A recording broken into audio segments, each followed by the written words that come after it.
સમગ્ર રાજ્યમાં અત્યારે વરસાદી માહોલ છવાયો છે. ઘણા બધા રાજ્યના એવા વિસ્તારો છે કે ત્યાં ભારેથી અતિ ભારે વરસાદ વરસી રહ્યો છે. ખાસ કરીને દક્ષિણ ગુજરાત અને મધ્ય ગુજરાતમાં ભારે વરસાદ છે અત્યારે તબાહી મચાવી રહ્યો છે. તેના વિશે જ વાત કરવી છે કે કયા વિસ્તારોમાં કેટલો વરસાદ પડ્યો અને સાથે સુરતમાં કેવી પરિસ્થિતિનું નિર્માણ થયું છે.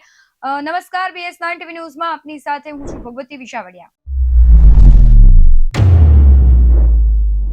અમારી સાથે ચર્ચા કરવા માટે આ મુદ્દે જોડાઈ ગયા છે. સુરતમાં કેવો આખો માહોલ છે, ભારે વરસાદ સર્જાયો છે.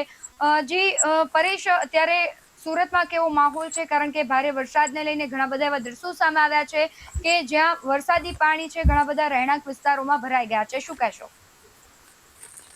ચોક્કસથી હવામાન વિભાગ દ્વારા સુરત શહેર અને ખાસ કરીને દક્ષિણ ગુજરાતમાં રેડ એલર્ટ જાહેર કરાયો હતો અને તે પ્રમાણે સુરત શહેરમાં પાછલા 2 દિવસથી ધોધમાર વરસાદ વરસી રહ્યો છે અને ખાસ કરીને સુરત જિલ્લામાં પણ અવિરત વરસાદ વરસવાના કારણે જે સુરત શહેરમાંથી પસાર થતી જે ખાડીઓ છે તે ખાડીઓના જળસ્તરમાં સતત વધારો થઈ રહ્યો છે અને તેના કારણે જે ખાડીપુરની સ્થિતિનું પણ નિર્માણ થયું છે. શહેરના અનેક વિસ્તારોમાં પાણી ભરાવાની સ્થિતિ સર્જાઈ છે. તમને આ જે દ્રશ્ય બતાવી રહ્યો છું તે સુરતના શણિયા હેમાદ ગામના છે અને આ ગામમાં આશરે 6000 જેટલા લોકોની વસ્તી છે અને આ ગામ આખું હાલ બેટમાં ફેરવાયું છે. આ શણિયા હેમાદ ગામ છે ને ત્યાંથી ખાડી પસાર થાય છે અને ખાડીના જે પાણી છે તે ગામમાં ફરી વળ્યા છે અને તમામ લોકો હાલ જે ગામના રહીશો છે તે મુશ્કેલીમાં મુકાયા છે. લોકો પોતાના ઘરમાં કેદ થયા હોય તેવી સ્થિતિનું નિર્માણ થયું છે. ત્યારે મહાનગરપાલિકા અને ફાયર વિભાગ દ્વારા પણ અહીં સતત જે છે તે કામગીરી કરવામાં આવી રહી છે. 24 કલાકથી અધિકારીઓ અહીં તૈનાત છે અને જો આ મુશ્કેલીમાં વધારો થાય તો અહીંથી લોકોને સ્થળાંતર કરવા પડે તેની પણ તૈયારી તંત્ર દ્વારા કરી દેવામાં આવી છે. ખાસ કરીને વાત કરીએ તો લિંબાયત વિસ્તાર હોય, પર્વત પાટિયા હોય, શણિયા હેમાદ હોય, આ તમામ જે વિસ્તારોમાં જે ખાડીપુરના જે પાણી છે તે ફરી વળ્યા છે. લોકોના જનજીવન પર માઠી અસર જોવા મળી રહી છે.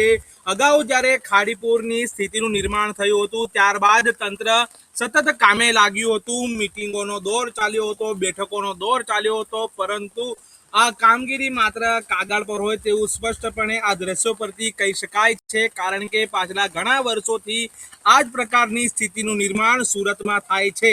ત્યારે આ જે ગંભીર પરિસ્થિતિ જે દર વખતે સર્જાય છે તેમાંથી સુરતીઓને ખાસ કરીને ક્યારે રાહત મળશે તે સૌથી મોટો પ્રશ્ન હાલ ઉદ્ભવી રહ્યો છે.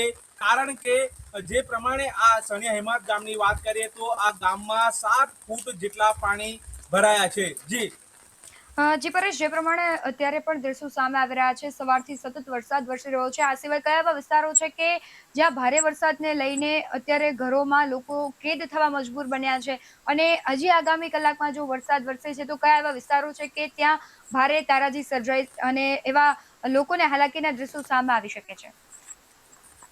ચોક્કસથી હજુ પણ હવામાન વિભાગ દ્વારા આગામી 7 દિવસ સુધી સુરત શહેર અને દક્ષિણ ગુજરાતમાં ભારેથી અતિ ભારે વરસાદની આગાહી કરી છે અને હાલ પણ સુરતમાં વરસાદ યથાવત છે. જે પ્રમાણે જે અવિરત વરસાદ વરસી રહ્યો છે, ઉપરવાસમાં પણ જે રીતે વરસાદ વરસી રહ્યો છે અને તેના કારણે જે વરસાદી પાણી છે તે સુરતમાંથી પસાર થતી વિવિધ ખાડીઓમાં આવી રહ્યું છે અને તેના કારણે ખાડીના જે આસપાસના વિસ્તારો છે ત્યાં સતત પાણી ભરાઈ રહ્યા છે. લોકોને પારાવાર મુશ્કેલીનો સામનો કરવો પડી રહ્યો છે. ખાસ કરીને સુરત અને સુરત જિલ્લાની વાત કરીએ તો NDRF અને SDRFની ટીમ પણ તૈનાત કરી દેવામાં આવી છે. ફાયર વિભાગના અધિકારીઓ પણ સતત ખડે પગે છે અને કેટલાક લોકોને જે અસરગ્રસ્ત લોકો છે તેઓને સ્થળાંતર પણ કરવામાં આવ્યા છે. જી પરેશ, આપ જોડાયા તે બદલ આપનો ખૂબ આભાર. જે પ્રમાણે અત્યારે સુરતમાં દ્રશ્યો સર્જાયા છે, ભારે વરસાદ વરસી રહ્યો છે અને હજુ આગામી કલાકમાં પણ હાઈ એલર્ટ આપવામાં આવ્યું છે. ઘણા બધા એવા વિસ્તારો છે કે ત્યાં ભારે ખાડીના જે પાણીઓ છે તે આવી ગયા છે. નજીકના અને નદી નાળા સહિતના જે વિસ્તારો છે એટલે કે નીચાણવાળા જે ભાગો છે ત્યાં હજુ તંત્ર હાઈ એલર્ટ પર છે. કારણ કે હજુ વરસાદી સિસ્ટમ છે વધુ તાકતવર બનવાની છે. ઘણા બધા એવા વિસ્તારો છે કે તે જળમગ્ન થવાની સંભાવનાઓ વ્યક્ત કરવામાં આવી છે. જો તમારા વિસ્તારમાં પણ વરસાદ વરસી રહ્યો હોય તો તમે તે વિડીયો અમને મોકલી શકો છો.